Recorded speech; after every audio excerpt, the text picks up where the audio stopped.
गणेश बुवाचं आडनाव काय आहे? पिसे. गणेश महाराज पिसे हे एकनाथ महाराज प्रसारित वारकरी शिक्षण संस्थेतून सुटले आणि त्यानंतर पिसे महाराजांनी थेट आळंदी गाठली. आळंदीला ज्ञानेश्वर महाराजांची खूप साधना केली, ज्ञानेश्वरीचे पारायण केले. त्यानंतर गुरु करावा लागतो म्हणून गुरुची सेवा करण्याकरता श्री क्षेत्र सावखेडा दत्तगिरी बाबांच्या सेवेमध्ये रुजू झाले.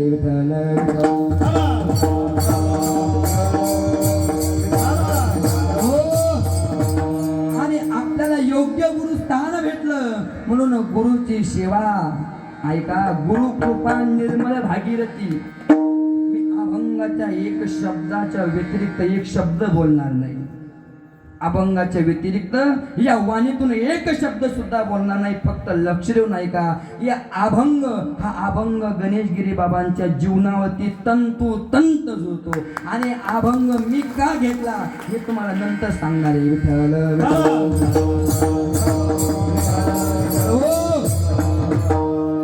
पिसे बुवा श्री क्षेत्र सावखेडला दत्तगिरी बाबा म्हणजे बाळकृष्ण बाबांच्या सेवेमध्ये लहानचे मोठे होऊ लागले. भजनामध्ये दंग होऊ लागले. मदोगरी मागण्याकरता बाबा जाऊ लागले. परंतु तिथल्या काही व्यक्तीने त्यांची उपमा मी माझ्या मुखातून करू शकत नाही. त्या व्यक्तीने गणेशगिरी बाबांना खूप त्रास दिला. एवढा त्रास दिला की शेवटी बाबांना सावखेड नगरी सोडावं लागलं. त्यानंतर बाबांच्या जीवनामध्ये एक त्या ठिकाणी इच्छा होती की आपण पंचदश नाम जुने आखाड्याचे पाईक व्हावं आणि या देहावरती भगवं कपडे धारण करावं म्हणून बाबांची इच्छा होती. म्हणून सावखेडला भगवे कपडे घातले.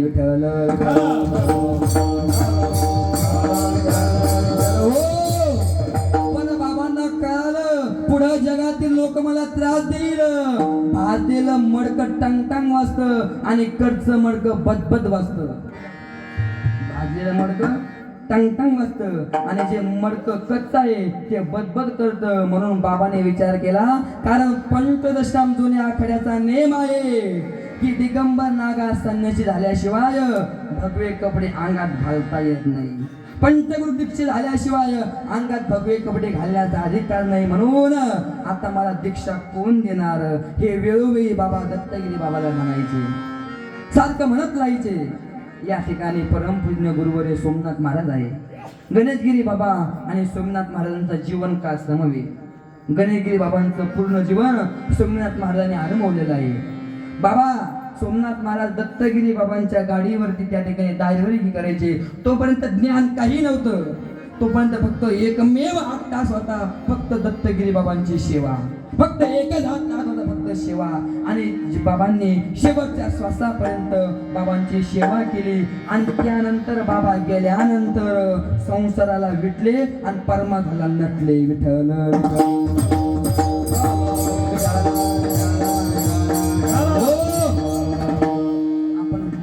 पाहिजे. म्हणून योगीराज सगळं दत्तगिरी बाबाकडे सारखी मागणी करायचे, मला त्या ठिकाणी कोणाकडे तरी त्या ठिकाणी दीक्षा देण्याकरता पाठवा.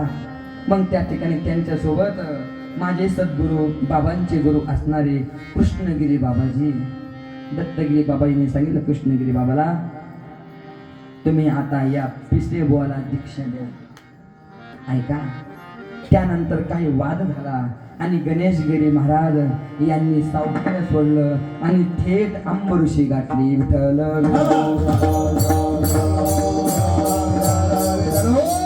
अंबऋषीला बाबा राहू लागले. अंबऋषीला राहत असताना त्या ठिकाणी भजन करावं, पहाटे काकडा करावा, दुपारचं गाता भजन करावं, संध्याकाळचा हरिपाठ करावा. कारण पंचदश नाम जुन्या आखाड्यामध्ये संन्यासी आखाड्यामध्ये हे काही नाही का, हे हरिपाठ कीर्तन हे काही नाही. परंतु आम्हाला त्या ठिकाणी काय म्हणते ना त्याला, आम्हाला लई म्हणून वाटाय घेतो आम्ही विठ्ठल. परंतु बाबांनी त्यांची परंपरा, वारकरी परंपरा संन्यास घेतल्यानंतर सुद्धा सोडली नाही. त्यानंतर बाबा भजन करायचे. सोमवारगिरी मडी सावदा खांदे जळगाव या ठिकाणी गेल्यानंतर बाबांनी कथेमध्ये साथ करावी, कीर्तन करावं. सल्ला बेटाचे 6वे मठाधिपती महंत रामगिरी बाबाच्या कीर्तनामध्ये बाबांनी साथ करावी. एकदा लोहगाव नगरीमध्ये यज्ञ होता आणि यज्ञाचं पहिलं कीर्तन रामगिरी बाबांचं होतं, पण तो रामगिरी बाबाच्या पाठीमागं व्याप असल्यामुळे बाबा आले नाही. कृष्णगिरी बाबांनी सांगितलं, ए गणेशगिरी बुवा, तुम्हाला कीर्तन करावं लागेल. रामगिरीच्या जागेवरती गणेशगिरी बुवानं कीर्तन केलं आणि अर्धा तास रामगिरी उशीर आले, पण पहिलं कीर्तन गणेशगिरी बाबालाच करावं लागलं. विठ्ठल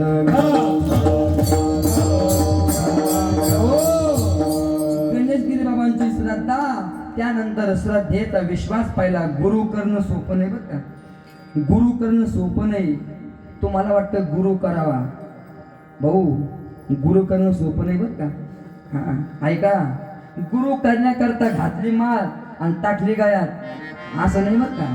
मग त्या ठिकाणी गुरु करण्याकरता गणेशगिरी महाराजांनी महंत गुरुवर्य पूजनीय बाबाजींची एवढी सेवा केली, एवढी सेवा केली की बाबांनी त्या ठिकाणी बाबांवरती विश्वास ठेवला आणि त्या ठिकाणी कुंभमेळ्यामध्ये गोरखगिरी आणि गणेशगिरी, गुरु कृष्णगिरी दोघांना त्या ठिकाणी शिष्यत्व त्या ठिकाणी पत्कारलं आणि गणेशगिरी बाबांची दीक्षा झाली. विठ्ठल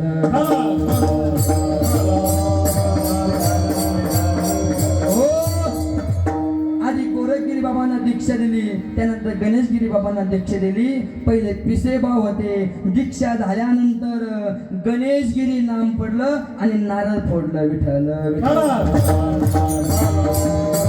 हो, बाबांनी सांगितलं साधू बनना है. ऐका, साधू बनना है तर साधूच्या व्याख्या आहे, बना तो बना साधू मुठभर मिला चना. ऐका, बना तो बना साधू मुठभर मिला चना, वो भी मिला तो मिला नहीं तर वो भी मना. विठ्ठल हो, साधू होणं एवढं सोपं नाही दादा. मला झाली संध्या त्या ठिकाणी गेला, मला हे सांगायचं आहे. पण गणेशगिरी बाबांचं जीवनपट आत्माराम ही प्रकटाला इथपर्यंत नेऊन पोहोचायचं आहे. बाबांनी सांगितलं, मिला तो मिला लेऊंगा चना, मिला तो मिला लेऊंगा चना, नहीं मिला तो भुका रहूंगा. विठ्ठल हो, आणि अगदी तसेच राहिले. शेवटच्या श्वासापर्यंत भेटलं तर खाल्लं, नाहीतर उपाशी राहिले. पण तसं उपाशी आपल्या गावाने राहू दिलं नाही. एवढं गाव धार्मिक आहे, बाबाने उपाशी राहू दिलं नाही. साधू जीवन पत्करत असताना, साधू होत असताना जर आपल्या हातामध्ये आलं तेवढंच खावं लागतं. चने खावे लोखंडाचे, चने खावे लोखंडाचे, चने खावे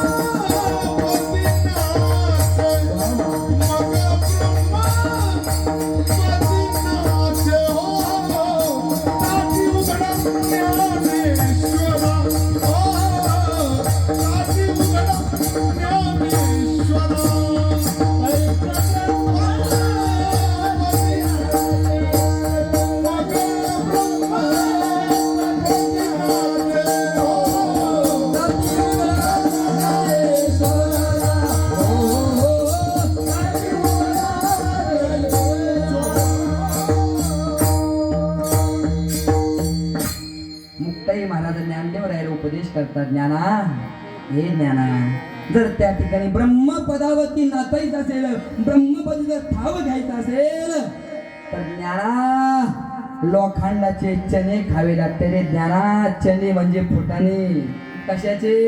हरभऱ्याचे नाही. मग पाहे पा ज्ञानोबळे म्हणतात लोखंडाचे चणे, लोखंडाचे फुटाणे. नहीं बोचरिया पड़ती खाने, तई बोचरिया पडते खाणे, तई पोट भरणे की प्राणी शुद्धीची होय. ज्ञानोबळे वर्णन करतात, पाहे पा लोखंडाचे चणे खावे लागते, तेव्हा ब्रह्मपदी ठाव भेटतो बरं का. आणि गणेशगिरी बाबांनी शेवटच्या श्वासापर्यंत लोखंडाचे चणे खाल्ले. तुम्ही म्हणजे त्यांचे दात बरे नाही पडले लोखंडाचे चणे खायला. ते लोखंडाचे चणे कोणते? ऐका, लोखंडाचे चणे पण ते आहे का गावातलं एक व्यक्ती जर बाबांना काहीतरी अपशब्द जर बोलला तर पहिलं लोखंडाचं खरं आहे. जग काय बोलेल याचा विचार करावा लागत नाही. जगाला त्या ठिकाणी हातावरती नाचावं लागतं. म्हणून तसं आपलं गाव धार्मिक आहे. बाबाला गावाने एकही त्या ठिकाणी त्रास दिला नाही. उलट गावाला बाबाने काही त्रास दिला. कोणता? इथं गांजा घेऊन आला की ठोकला, इथं दारू पिऊन आला की ठोकला, इथं बिडी पिऊन आला की ठोकला.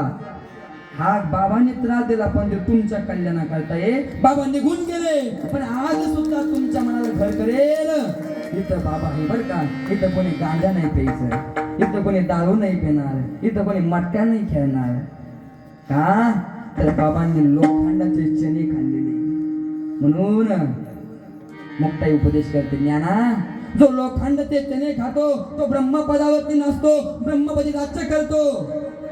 ऐका, हे त्या ठिकाणी सहन झाल्यानंतर आणि ज्ञानोबराय उपदेश करतात, ज्ञाना ताटी उघडा, या त्या ठिकाणी भक्ताला कळू द्या तुम्ही काय आहे म्हणून. ज्ञानोबराय ताटी उघडली आणि जगाच्या कल्याणाकरता ज्ञानेश्वर नावाचा ग्रंथ दिला. मला सांगायचं काय, मिला तो मुठभर चना, ओबी मिला तो मिला नाही तर ओबी बना. साधू जीवन जगत असताना बाबांनी हे वाक्य दिलं आणि बाबांच्या वाक्यावरती आपल्या गणेशगिरी बाबांनी विश्वास ठेवला आणि शेवटच्या श्वासापर्यंत तसं जीवन जगले. पण या भगव्या कपड्याला कलंक अजिबात नाही लावला.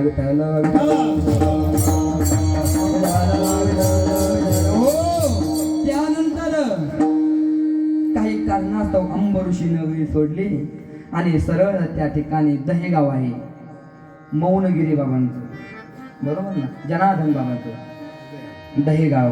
त्या दहेगावला काही दिवस मुक्कामा करता आले आणि दहेगाववरून सरळ वांजरगावला गेले आणि वांजरगावातून त्या ठिकाणी कनक सागजाला आले. ऐका, कनक सागजाला आले. पण कनक सागजात मन नाही रमलं.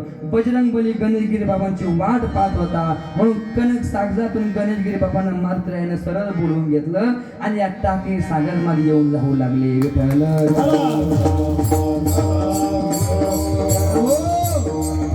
टाकी सागरामध्ये आले. आल्यानंतर इथं त्या ठिकाणी जाण्याकरता ठाव नव्हता, ठिकाणा नव्हता. छोटीशी झोपडी केली. पण विचार करा, झोपडी होती, आज या टाकी सागर मध्ये महान झालं महाल. ही कृपा आमच्या गणेशगिरी बाबांची आहे.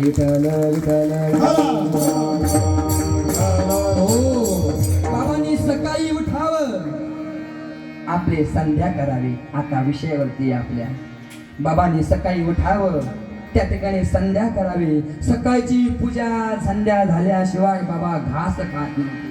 बाबाच्या जीवनाचा एक दृष्टांत सांगतो. एकदा गणेशगिरी बाबा आणि मी पंढरपूरला कलशारोहणाकरता गेलो होतो. एकाच बसमध्ये आम्ही दोघं जण निघालो आणि निघाल्यानंतर बाबांची पूजा इथंच राहिली. बाबाने आमच्या आशोभाऊला वैजापुरातून माघारी पाठवलं. मी जातो म्हणे.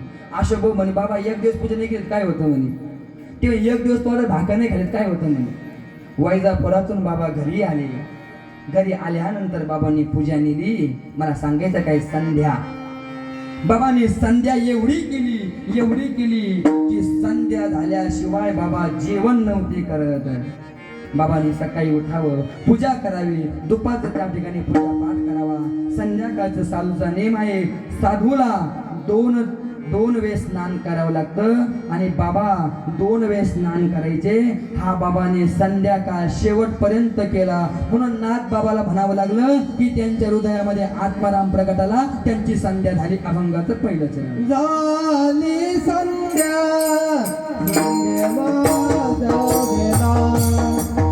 झाली संध्या,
झाली संध्या संध्या माझा गेला.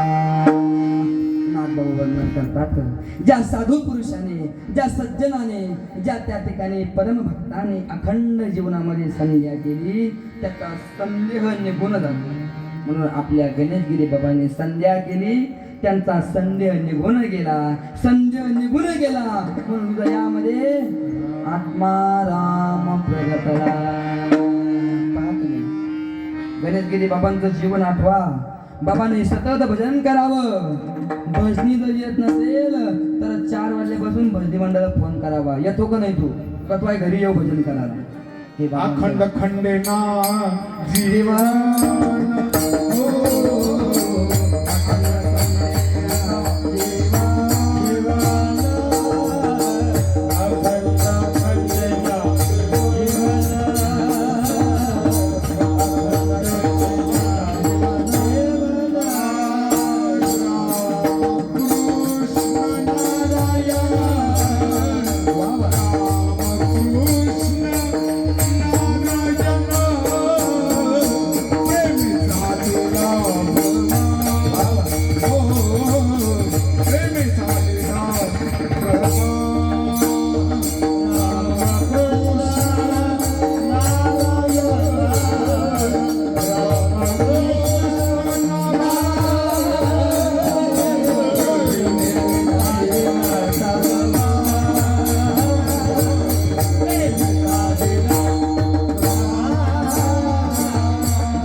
खंडेना जीवन राम राम कृष्ण नारायण कृष्ण विष्णू हरी गोविंद या नामाचे निखळ प्रबंध आणि माझी आत्मचर्चा विषयात उल्लंघन देवा. जे भक्त कृष्ण विष्णू हरी गोविंद नारायण रामकृष्ण या नावाचे निखळ प्रबंध गातात देवा.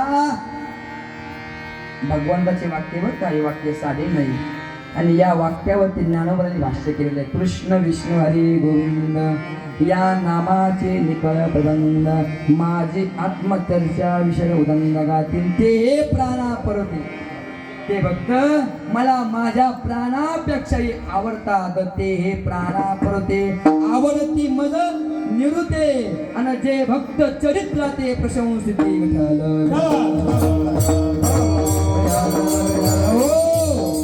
अखंड असं जीवन बाबा जगले आणि म्हणून त्यांचा संदेह शांत झाला. संदेहाच्या सुटाच्या गाठी वा वा.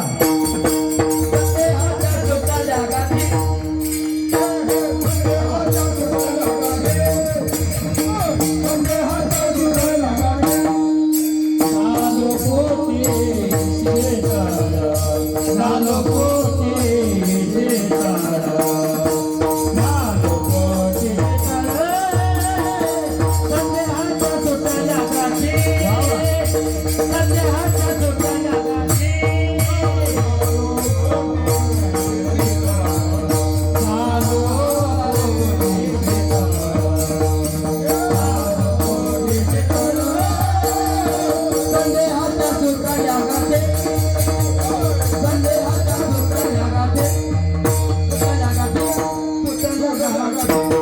धन्य काय संत भेटी आणि पाये मिठी पडली तो.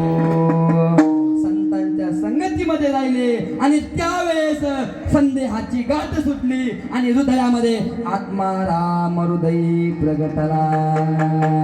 झाली संध्या संदेह माझा गेला. नाथबाबा वर्णन करतात, माझी संध्या अशा पद्धतीने झाली की ज्यामुळे माझं अंतकरण मलिन होतं. माझ्या अंतकरणातलं मल विक्षेप आवरण निघून गेले. कशामुळं? मी संध्या केली. प्रातः संध्या, मध्यान्ह संध्या, सायं संध्या या 3 संध्या आहे. आपल्या गावामध्ये स्वाध्याय परिवार भरपूर आहे. आपल्याला ते ज्ञान कमी आहे, पण स्वाध्याय परिवारामध्ये 3 संध्या काळ आहे. कारण मी पण लहान बालपणामध्ये बालसंस्कार केंद्रात जायचो आणि माझी गीता स्वाध्याय परिवारामध्ये झालेली आहे. बालपणी त्या ठिकाणी जात असताना गतीर भरता प्रभू साक्षी निवास शरणम सर्वस्व चाहम हृदय सन्निविष्टो मतस्मृती ज्ञान मपोहनंच या श्लोकावरती मी जवळजवळ 5 ते 10 प्रवचन ऐकले आणि गतीर भरता प्रभू साक्षी कर्मण्यवादी कार असते हे 3 श्लोक त्यांच्या कार्यक्रमामध्ये सतत असतात. रामनवमीचा कार्यक्रम असेल, रक्षाबंधन असेल, गीता श्रीकृष्ण जन्माष्टमी असेल, पटनाट्य असायचं. त्या पटनाट्यामध्ये आम्ही सहभागी येतो आणि गीता जयंती आम्हाला गीता उत्सव असायचा. त्यामध्ये आम्ही गीतेपर भाष्य करायचो. तर त्या ठिकाणी सर्कल असेल, तालुका लेवल असेल, जिल्हा पातळी असेल, मला सांगायचं काय, प्रातःसंध्या, मध्यान्ह संध्या आणि सायं संध्या या त्यांच्या परिवारामध्ये अखंड चालतात. या 3 संध्या आमच्या गणेशगिरी बाबांनी पूर्ण केल्या. म्हणून झाली संध्या, संदेह माझा गेला. संध्या केली म्हणून संदेहाच्या सकल्या गाठी. संदेहाची गाठ सुटली आणि एकदा गाठ सुटली का माणूस मोकळा होतो. गाठ सुटली, बैलाची गाठ सुटली. बैल कसा म्हणतो आपण, काय म्हणतो, बैल मोकळा झाला का, तिची गाठ सुटली. तशी या देहाची गाठ सुटली की संदेह शिल्लक राहत नाही. हा देह आत्मरूप होतो. या हृदयामध्ये आत्मा प्रगट होतो. आत्मा प्रगट होण्याचं लक्षण कंठी प्रेम दाटे, प्रगटे रामरूप, हृदयी प्रगटे रामरूप. काय आहे, हृदयी प्रगटे रामरूप. झाली संध्या, संध्या माझ गेला आणि आत्माराम हृदय प्रगट. झालं का नाही बरोबर, आत्माराम प्रगटाला. आणि हे काय सांगतात ना आत्माराम, झाली संध्या, संध्या माझ गेला आणि आत्माराम हृदयी प्रगटाला. हृदयी प्रगटे बास, तंतोतंत तिथपर्यंत आणून सोडलं. तैसा हृदयामध्ये मे रामो असा